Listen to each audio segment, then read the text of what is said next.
Welcome in to PFF TV. Football is back. The first game of the regular season is in the books. It's all done. It's up on Premium Stats version 2.0, all part of your PFF Elite package. You can dive in right now, but I'm going to take you through a little bit of the game. It wasn't the prettiest of games. Some ugly performance from both sides. A lot of penalties, a lot of yellow laundry on the field, but we got to see the Philly special. Philly broke out again. Doug Peterson basically trolling the rest of the National Football League to an epic degree, essentially winning the game for the Eagles, along with Atlanta's inability to close it out late in the game when it came to the red zone. But let's dive straight in here. Here's our first game.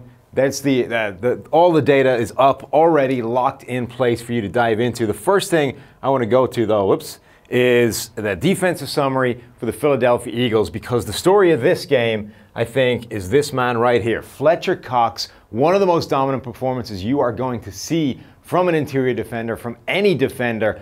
Fletcher Cox has an ability to manhandle offensive linemen in a way I don't think anybody else in the league can. I suggested that to our founder, Neil Hornsby, earlier this morning. He gave me Geno Atkins as a guy who can also do that. I think the difference is Geno Atkins can do the same kinds of things when he gets low. He wins with leverage, is able to drive underneath guys, bull rush them straight back into the quarterback. But in terms of just being able to take a guy and toss him to the side, I don't think anybody can deal with Fletcher Cox. He has a big man strength unlike anybody else out here. Obviously, the highest grade in this game from a defensive point of view, a 91.8 overall grade, a 92.0 pass rush grade, thanks to 7 total pressures here. 1 sack, 3 hits, 3 hurries. This was an absolutely monstrous display by Fletcher Cox, and we can see that reflected elsewhere in Premium Stats. If you look at the pass blocking performance by the Atlanta Falcons offensive line, I mean, it's right here. It's displayed here. Jake Matthews at left tackle did a pretty good job, not to worry there.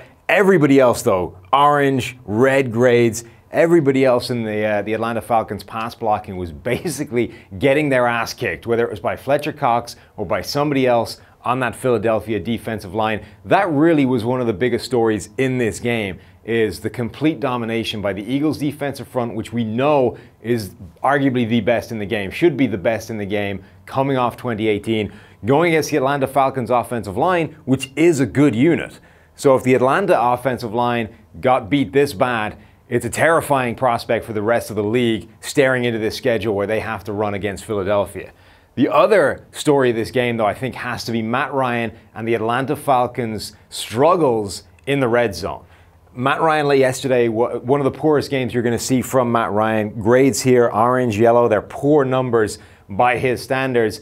And his arm strength looked concerning. There were a lot of flooded passers, a lot of balls that went high into the air on a big arc, didn't come down for an extremely long period of time, gave defenders ample opportunity to make plays on the ball. And all of this intermediate stuff here, we see a orange grade, a red grade, 1 for 5 for 15 yards at the intermediate level in the middle of the field. That's the exact same passer rating as just taking the ball and throwing it into the dirt every single play. That's the kind of efficiency Matt Ryan was having on this intermediate stuff where you expect him to excel. One area of note, this is kind of interesting. No completions, 1 attempt deep down the right sideline, but a PFF grade of 87.3. And I think that's a good example of how the PFF grade doesn't always match up with the box score, because if you remember, that's the deep shot to Julio Jones that he didn't catch, but brought in, ended up lying on his back with the ball pinned to his shoulder. Arguably should have been a reception anyway, definitely should have been caught cleanly by Julio Jones. That's a good pass by Matt Ryan, gets the credit for it in the grading, even though it doesn't materialize in a box score number. So that's one of the great ways the PFF grade will differ from those overall numbers. Sometimes in the greater scheme of things they match up, sometimes they're different, and that's a great example of why. The last thing I think that's worth noting is the Atlanta defense did really well as well, particularly in coverage, and you can see that here with Nelson Aguilar's receiving chart. This is basically the same thing as we saw with Matt Ryan's passing chart, except focused solely on the balls that went in the direction of Nelson Aguilar. As we can see, there was a lot of receptions here. They just didn't go very far. So, a lot of catches all over, but all short. 2 for 2, 2 for 3, 1 for 1, 2 for 2 behind the line of scrimmage. Another one here.